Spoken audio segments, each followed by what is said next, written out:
There we go. Helps when you unmute.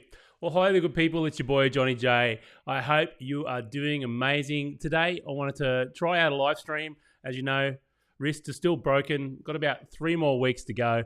So I am, just doing something different. Trying out the live stream. And, we're going to jump in and I'm going to explain luminosity masks here. So let me jump over. Let's not wait any longer than what we need to. Let's jump over here to my desktop. Let's do that. Over to the screen. Beautiful. And here we go. There's Lightroom, looking good. All right.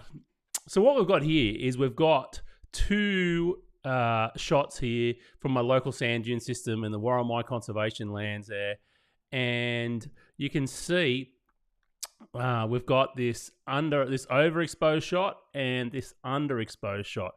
And the first thing that I like to do before I go over to Photoshop and do any luminosity blending or blending whatsoever is you just want to get these pretty close, okay? And what I mean by that is you want to adjust the exposure, okay? You want to open up the shadows, hold on the highlights, give them a bit of contrast.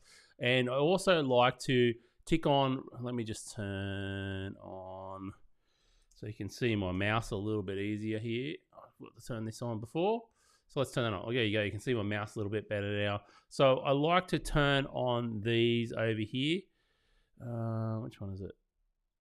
Is remove chromatic aberration and enable profile as well. If you've got a camera that the profile's set up, you'll see it'll show up down the bottom there. It just enables any corrections, gets rid of any distortion, removes any vignetting that happens to be there by the lens, okay? And now, once I'm pretty happy, because the reason why you want to adjust the exposure is because you want to be able to get a pretty seamless blend between this one and this one. So you can see if I was to try and blend this now, it's just too bright. So I need to pull the exposure back on this one. And you can see there's absolutely no detail up there in the sky whatsoever. So that's what we're going to be using in our underexposed shot to get these to blend back together. Anyway, so let me pull these often what you can do, if you've made any white balance changes or things like that, sometimes it's good to highlight the first one, hold down shift, highlight the second one, and then just hit sync here, and then synchronize everything and cruising crop. And usually I go check all, and I'll just synchronize those across there. Cool, done. All right. So, but you'll see it's overexposed, this one. So all our other settings are synchronized, but exposure. So I'm going to pull down the exposure there, pull back those highlights a little bit there, make sure those shadows are open a bit there. That's looking pretty close. I'm liking those. Once they blend together, that will look pretty decent. All right, so let's highlight both of those. I'm going to right click and I'm going to go edit in open as layers in Photoshop. And I've previously done that as well. So here we are. Here's our two images opened up in Photoshop here. So the first step is to, if you turn this on and off here, you can see you want the brightest exposure at the top, okay? So that's the important thing, brightest exposure at the top at this point. So you can see now, sorry, it's the other way around. If I turn this layer off, that's my underexposed shot, and my overexposed shot's at the bottom, okay? And for the first step for luminosity masking blending is, and for those who don't know, what is a luminosity mask? All right, so let's have a look. So I have these panels here. I use the TK9 metal panels. There's Lemenzia. There's a few others. These ones from Tony Kuiper. These are the ones I just started with and the ones I happen to like.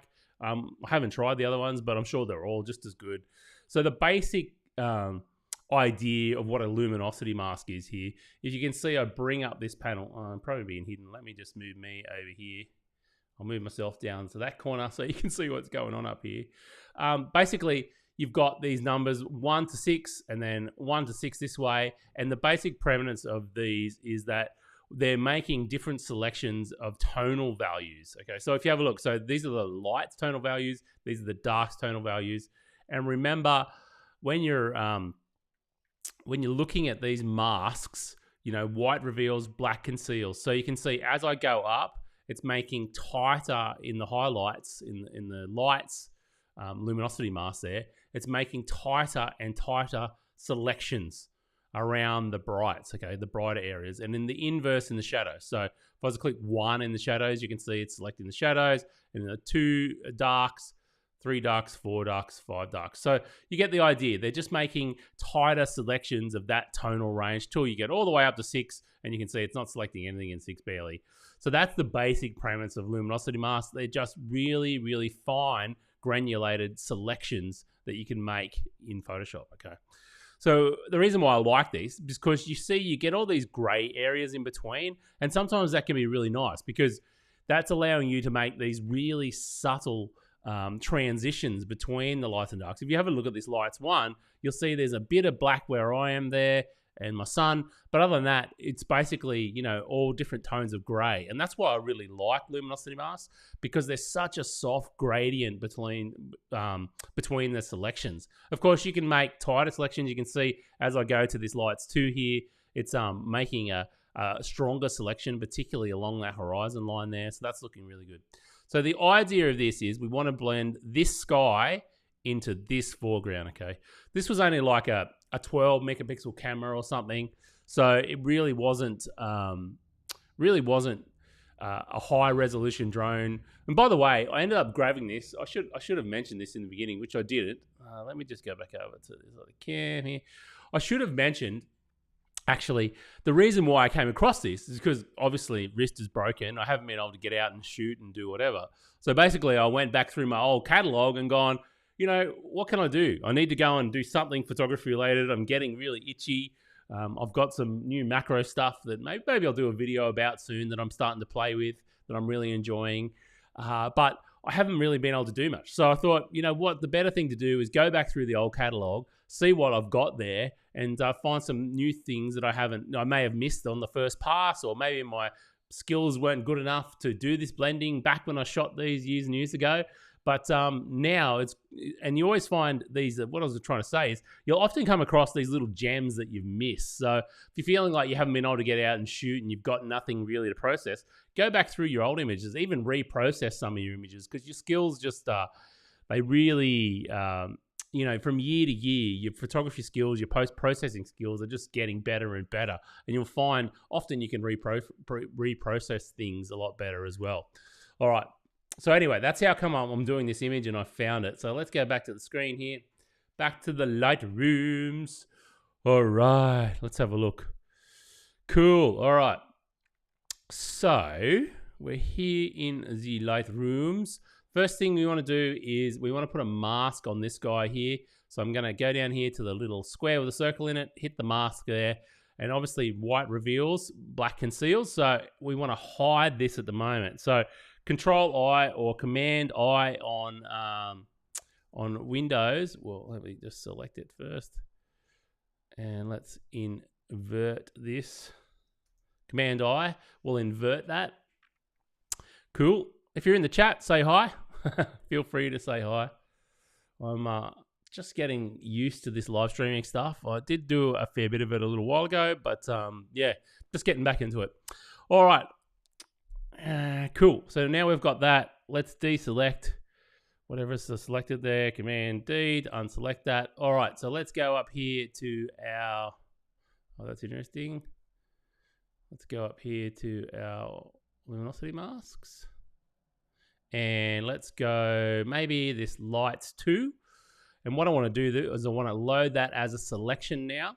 So this software here, even though it's loading a selection, you won't see the marching ants, okay? So I'm going to load that as a selection.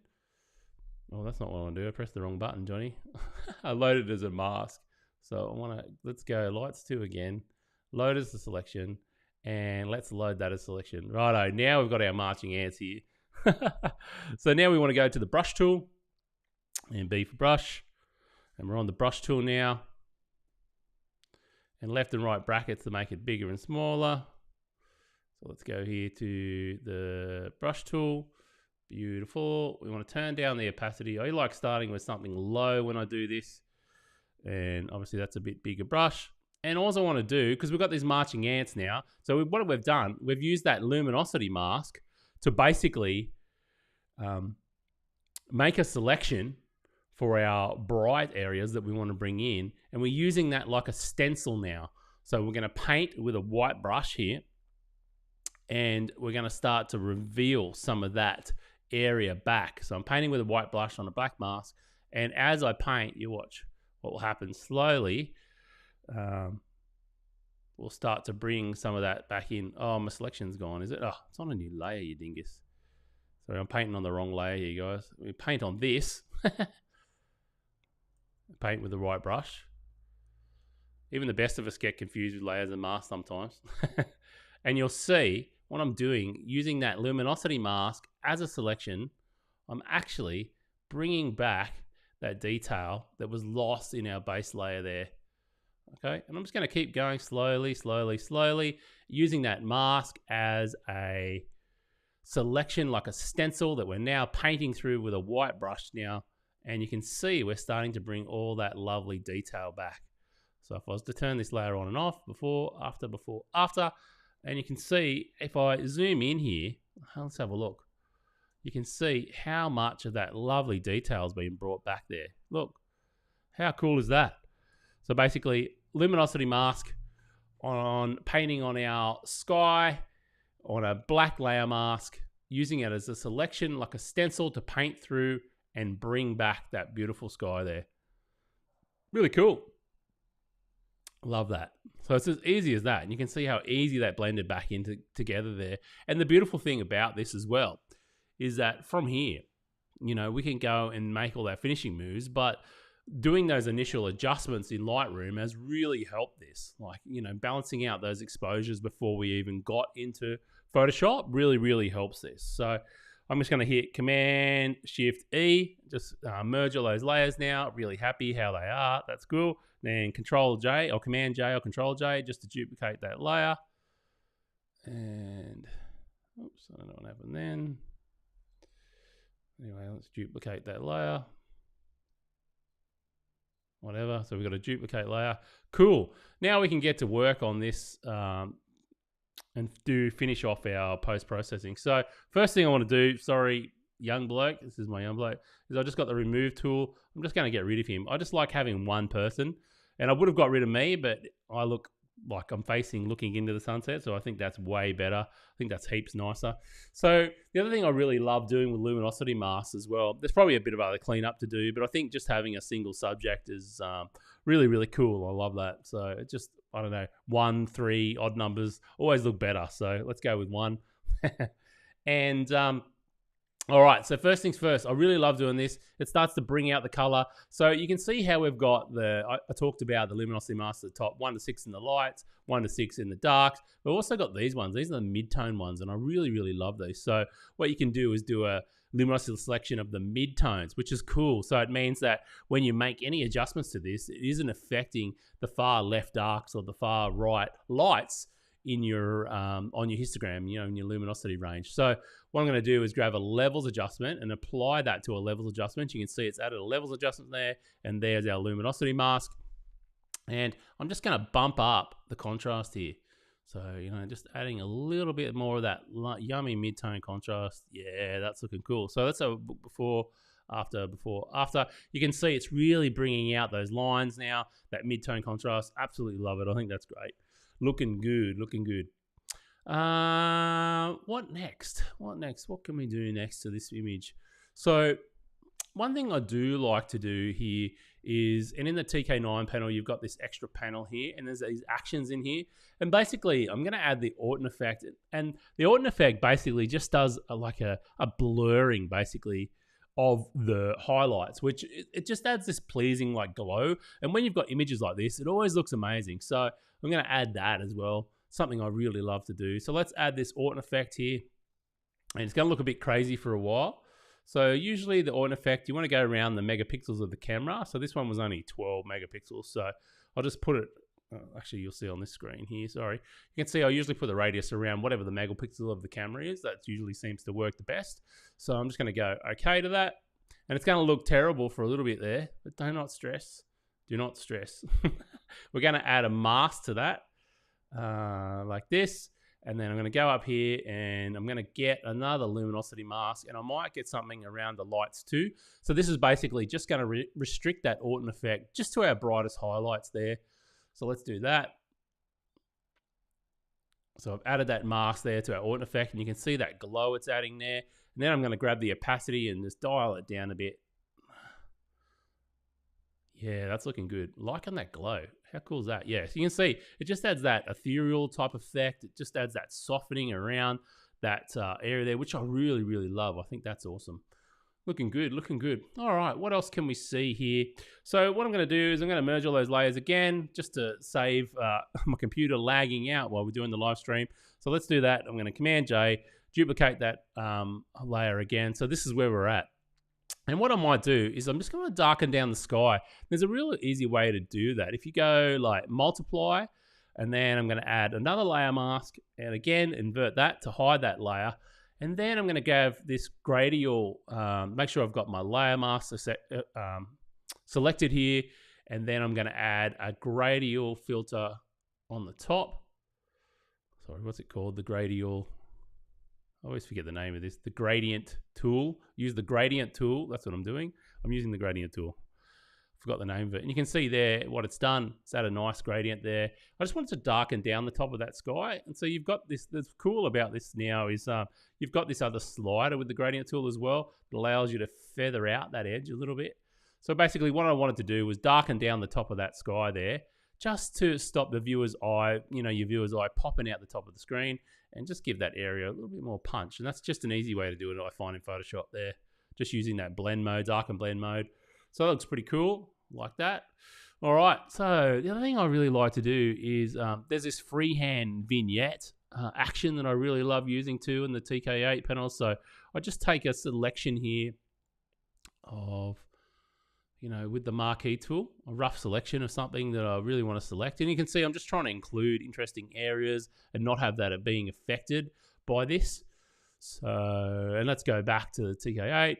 let's go to freehand vignette, and you'll see, I'll just go with the default, the blur. Oh, actually, that's the wrong thing. I think I clicked the wrong thing. So let's make sure I've got the right thing here. Freehand vignette, that's the one. And then the radius, I'll just go with whatever, that's fine. And you'll see it's added a bit of a vignette there. And then we can just back that down a little bit, make that a little bit more subtle. That's adding a bit more drama to our image here. I think that's cool. Looking good, looking good. If you're in the chat, say hello. Feel free to say hello anytime. If you've got any questions, feel free to ask as I'm going along here. And I think that's looking good. I'm liking where we're at. It's looking real dramatic there. Let's have a look. Is there anything else I want to do before I save this back into Lightroom? And I always like to, you know, a good thing is, I know zooming in is good, but zooming out is often good as well. So sometimes I'll just zoom out and have a look around, sit on my image. So this is one I did process the other day, but I can't remember all the things I did. So it's just a matter of, you know, I'm treating it like a fresh image, having a look and making sure everything is nice where I want it. I think that's good. I think that's really good. So one thing I did do, I remember, and I've been using the new, and you can do this in Photoshop and Lightroom. So Command-Shift-E again, just blend those layers. I'm really happy how that is. So one thing I have been using, and let's just see if it works here, is because this is only a 12 megapixel image, I've got installed here. If I go up to File, Automate, I've got Topaz Gigapixel AI. And I'm really, really liking this tool. You know, particularly it's great for getting, you know, upscaling your images for big prints, if that's the thing you need to do. It's great for doing lots of things. Let me just see if I can find me here. That's really, really smart about how it goes about it too. Let's just see here. So, and I find it does a really good job. And, you know, with this image, given it was only 12 megapixels as well, awful stance there, Johnny. Pretty funny. All right. And that looks pretty good. It's upscaling now, giving a preview. You can see down on this little thing here. I just go with the defaults. It usually does a really good job choosing the model, and I really love this tool. It's great. Just for upscaling your photos, just giving it things a bit more detail. Looking good.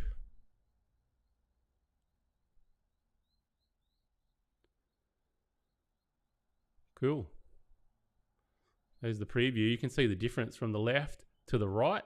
It does cleanup, sharpening, and you can see it's double the pixels. So you can see the original was about 3,000 by 4,000, and now it's 11,000 by 15,000. It's massive. So let's export that back to Photoshop. It's usually pretty quick, guys.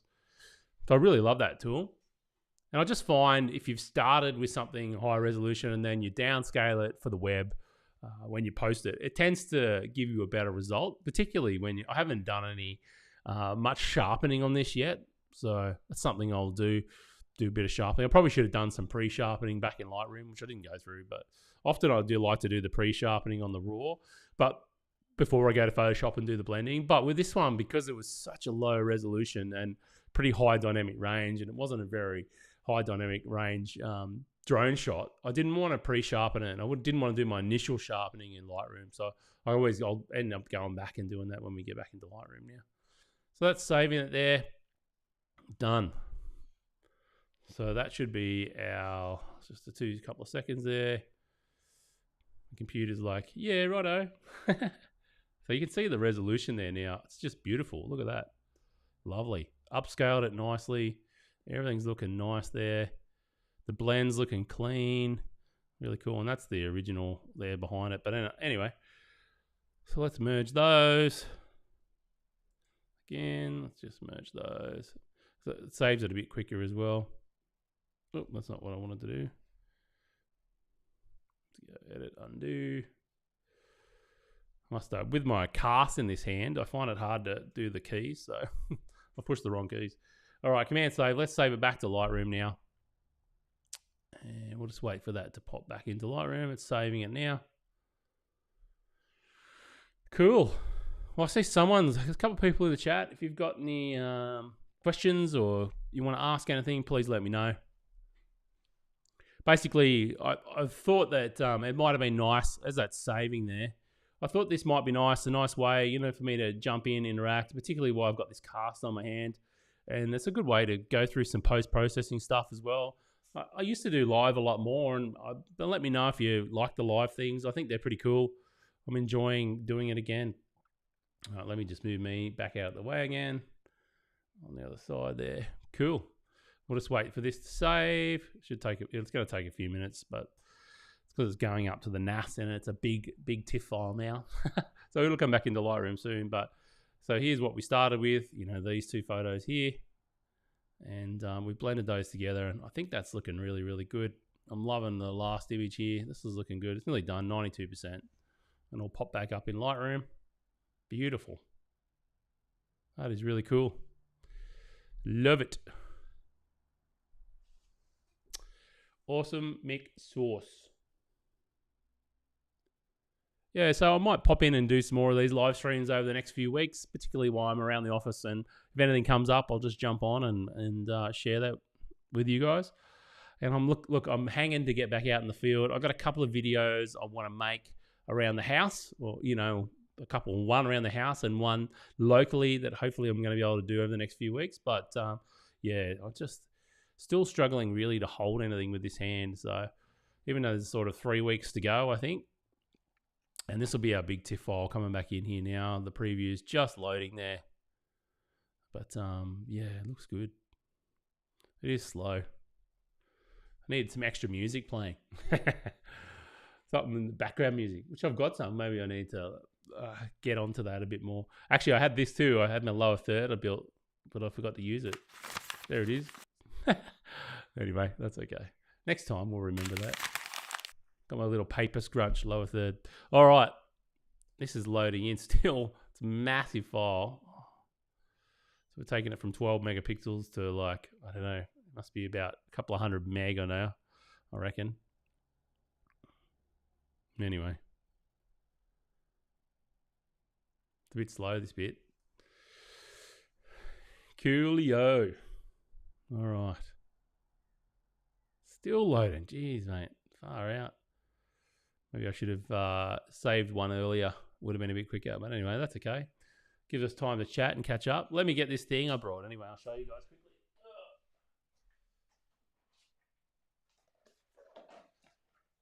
So yeah, I've enjoyed doing macro before, but actually, I've never shot macro with the flash. So what I'm hoping, actually, I should probably put you guys on full camera so you can actually see what I'm talking about here.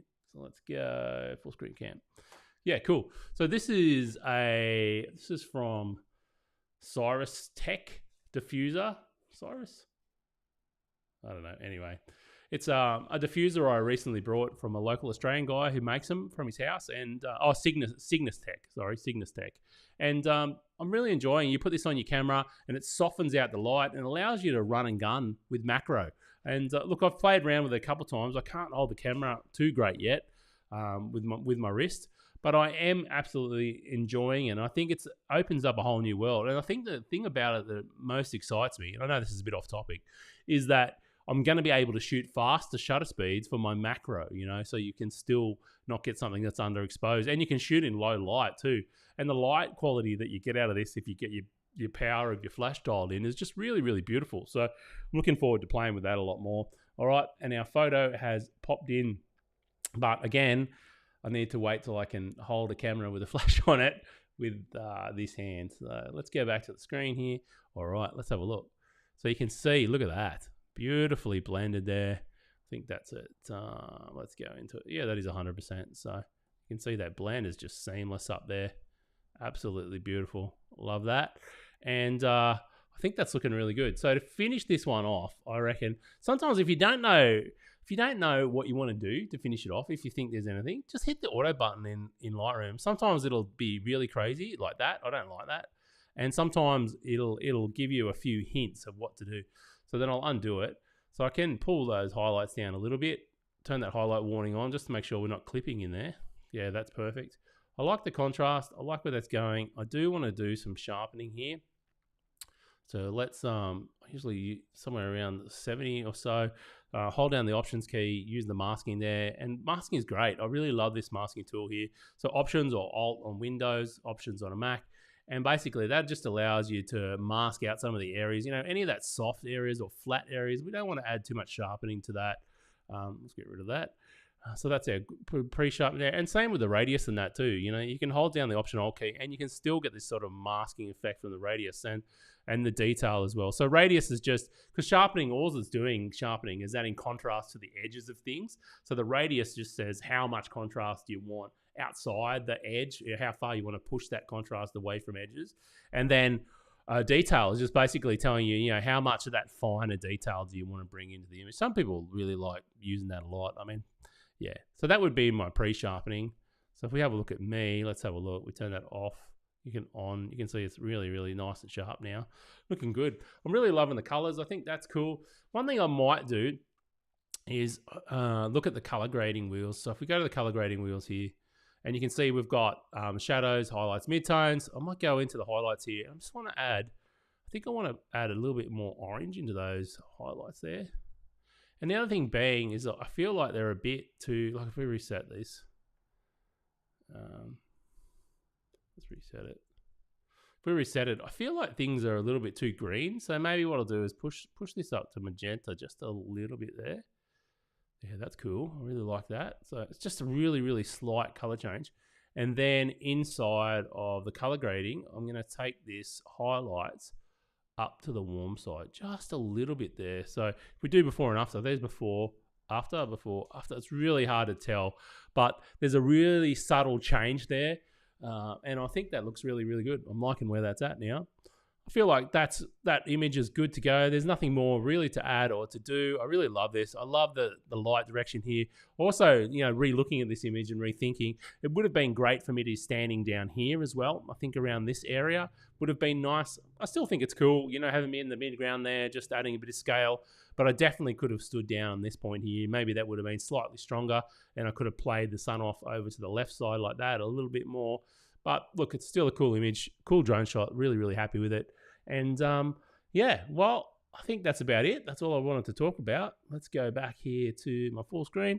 And thank you so much if you tuned in or you're watching this after the fact. I really, really appreciate it. And let me know if you think these live streams are something you'll try and join in, you know, in the future in the comments below. And I think we'll do more of these, particularly over the next few weeks when I can't get out in the field as much. And yeah, if you've got any questions, pop them in the comments below and I can answer them for the next live stream.